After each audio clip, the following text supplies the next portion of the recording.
Hello there and welcome to another edition of Rules Unveiled. This time we're going to have a look at Extreme 1, Episode 1. I hope you enjoy. Chaos 2, the Steel Avenger and S.M.I.D.S.Y would all also appear in the first heat of the Fifth Wars. The Vengeance battle between Stinger and Tornado was the first battle to be filmed for Extreme 1.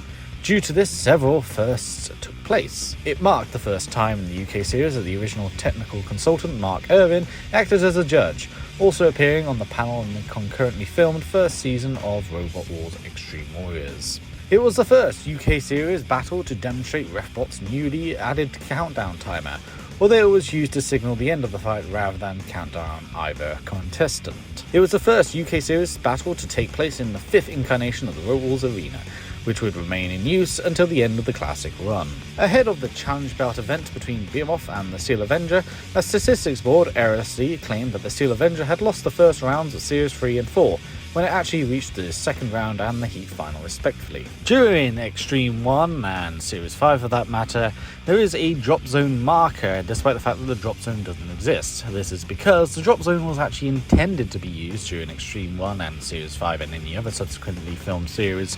However, due to budget and time constraints, only the marker is in place in the arena, not the actual drop zone mechanism itself. This episode marked the last time that director Stuart MacDonald says an original pun for Craig Charles' introductions.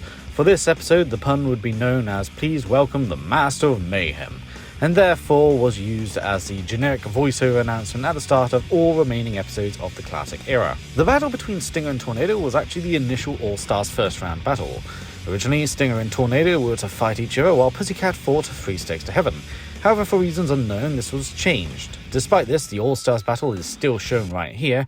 However, it's obvious that the battle was heavily edited, as there's no team interview with Craig afterwards, nor do the clips before the match feel natural, especially the rather redundant reason for the vengeance. Following the initial BBC Choice premiere of this episode, a short tribute to Cold Fusion team driver David Gribble was added to later broadcasts following his death on the 13th of October 2001. This is the first UK Robot Wars to be in a 16:9 aspect ratio. This was also the first UK series to use a new opening credit. This also marks the first time Matilda has a flywheel. Dietor being attacked by dead metal is used on the front cover of a book simply entitled Building Bots. The World Association of Robotics is not real, and is in fact an acronym for war.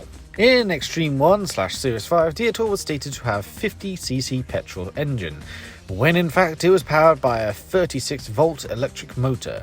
The 50cc engine was used by Team Nemesis Technogames entry Ulysses. In Robot Wars The Ultimate Guide, the Stinger team listed their best moment as the Vengeance battle in Extreme 1 against Tornado. The two teams spent the evening after the battle together eating pizza and drinking beer. However, in correspondence in 2025, Kevin Scott would cite his favourite battle as the grand final battle of Chaos 2. Stinger appeared in the first episode where the statistics board featured weight, dimensions, clearance, power, weapons and notes, Series 3 Heat A, and the first episode where the statistics board featured weight, dimensions, power, weapons, strengths and weaknesses in this particular episode. In other words, Stinger is the first robot to appear and to have new statistics board each time it appeared. On both occasions, Stinger was the first robot to be introduced in the episode, in Heat A of Series 3 and Extreme 1 Episode 1. Therefore, Stinger is the only robot to be the first robot introduced in the first episode of 2 different series. During Something's Mayhem introduction in Extreme 1, the clip of it during the introduction was from during the battle, rather than entering the arena or sitting stationary in the arena before the battle started, as that would be what would generally be used. Really Big Cheese was the only robot in Episode 1 of Extreme 1 that did not appear in Extreme 2, due to it retiring after Series 5. And that is it for today. Extreme 1 Episode 1 is, in my opinion, a fantastic way to start the series. It gives you a great rundown of what the show is like. It gives you a randomized format, obviously with Vengeance, Mayhem, All-Stars, and of course the Challenge Belt.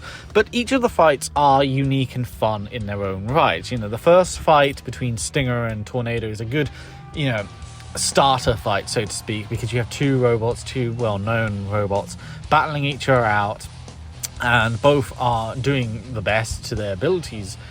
And there's a lot of fun moments, whether it's Dead Metal grabbing on and slicing into both Tornado and Stinger at one moment, the way Tornado just sort of flicks Stinger about, And Stinger actually manages to leave a dent into the side of Tornado, which actually lasts the whole show. If you've ever noticed, Tornado has this dent in the side of it throughout Extreme 1 and Series 5 for that matter, and that's because of Stinger. So that's quite a fun little fact right there. But overall, this is just a very decent story. Decent episode. I'm thinking of Doctor Who then. It's followed up with a Mayhem, which is absolutely fantastic. Yes, it's very one-sided with Pussycat just dominating the other two, but you can't help but love it. And I love the way it hits Smincy as well, the way it just slices across the bottom of the base of Smincy, I should say, and just hits it. Then you have two great all-star fights, once again, very one-sided fights, but still very fun. Chaos 2 versus X-Terminator is just flipping fantastic. I love the way Chaos 2 throws X-Terminator in that first initial flip, and I love when you see Matilda back into X-Terminator and slice in with the flywheel. It's just a great moment. And of course, Dietor versus Wheelie Big Cheese is a classic fight, by all means. Yes, it's one-sided, and Dietor gets a little flicking on Wheelie Big Cheese, but the way the camera stops as the two robots are essentially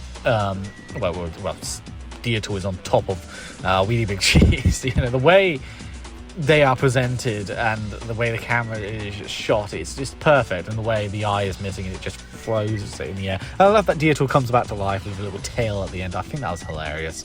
A great fight nonetheless. And then you have Behemoth versus the Steel Avenger. Again, somewhat one-sided. Behemoth almost throws the Steel Avenger out the arena, and once again, you just have a very quality fight. And I think that's what makes this episode such a great opener, because you have quality all the way through. And of course, when you come to the next episode, you have a less quality, so to speak. And of course, it varies each episode, but it's a good way of showing to the audience, okay, this is how it's going to be shown, this is how it's going to be like, and this is how we're going to format it. And of course, there is the controversy that this is a very WWE-inspired series, the Extreme. And it was criticised at the time, and it's criticised even to this day. And I can understand why that is, especially because, of course, Series 6 and onwards, they kind of get rid of that sort of over-the-topness because they realise it is a bit silly. And yes, that is a big negative, but overall I think this is a great start to the series. I think this is a great series in general, and I think the randomised format works better because if you don't like one competition, you've got another competition. It varies, with Extreme 2, one of the biggest downsides is you're stuck with a competition and you might not like it, and you might not like the robots or the battles, and you're stuck with it. So basically, this is a good episode because it shows off what Extreme can be about, and it does so fantastically by having a great set of battles and a great set of robots.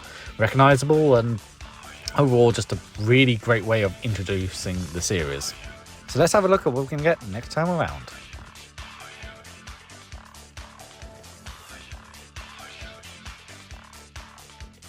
So we got Series 9 Hite, not the best Hite in all the world. Once again, we have a first episode up next time. And of course, Series 9, I have said many times, I absolutely hate the series. It is the worst UK series in Robot Wars. And Hite is a good example of why. Because I think a lot of people have this glittery-eyed sort of sense around Hite of Series 9 because of the fact that, oh, look at Rapid, look at Aftershock, they don't really think about the actual whole episode where it's just kind of a slow slodge. But I'll get there when we get there on the review section for the next episode. Until then, I hope you enjoyed this edition of Robot Wars Unveiled, and I'll see you next time.